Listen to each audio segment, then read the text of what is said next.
Hi, I'm Ian. I'm a pastor in Minneapolis. It's been a few days now since the Annunciation shooting here in Minneapolis. And I've seen this, I just want to take a minute to address this because I've seen this thing happening online where it is a reaction. It's not responsive. It's a reaction against the news media showing up to cover what happened.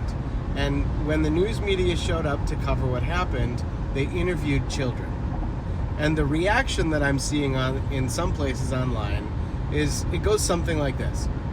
Why is the media showing up to interview these children and to have them tell their stories?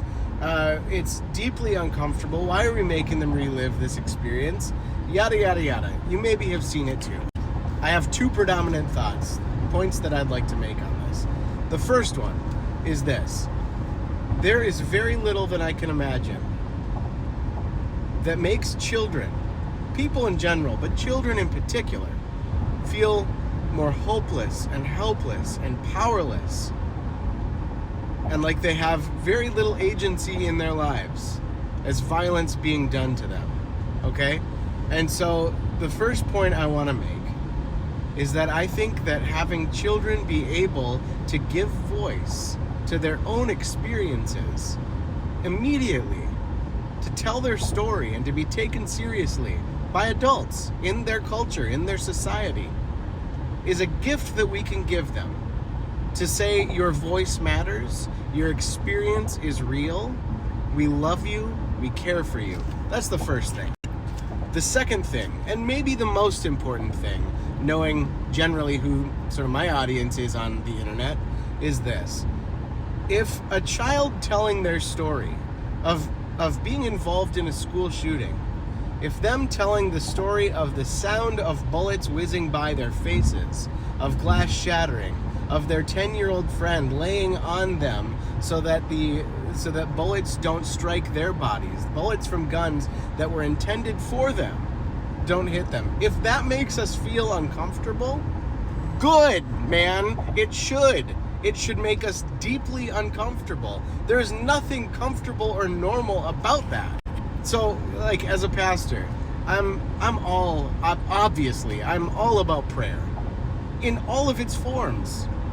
I'm all about praying for these kids, for the victims, their families, the neighborhood, the city, even sometimes the perpetrators. I can get myself to pray for the perpetrators. I believe in prayer.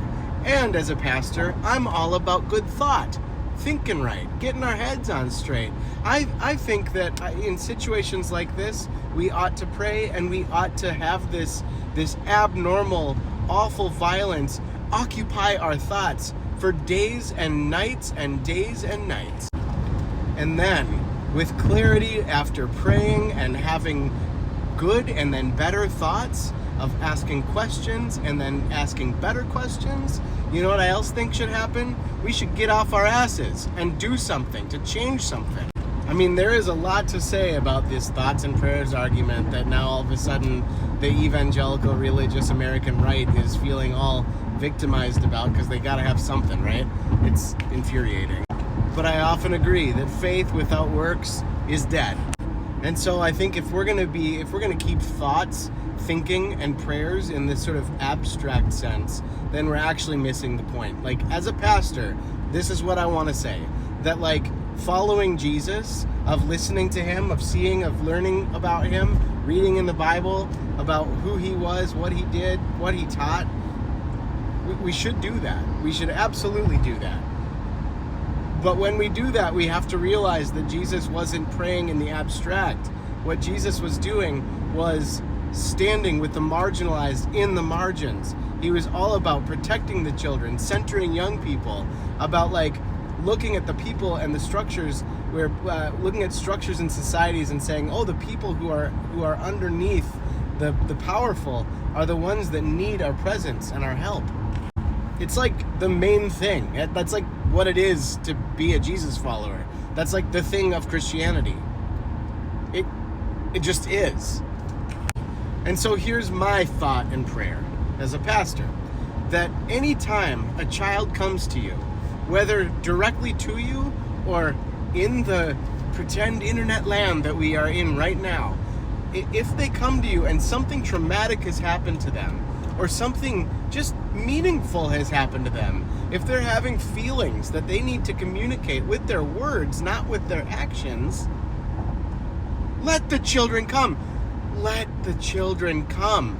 Put them in the center for a minute. Look them in the eye. Get on their level.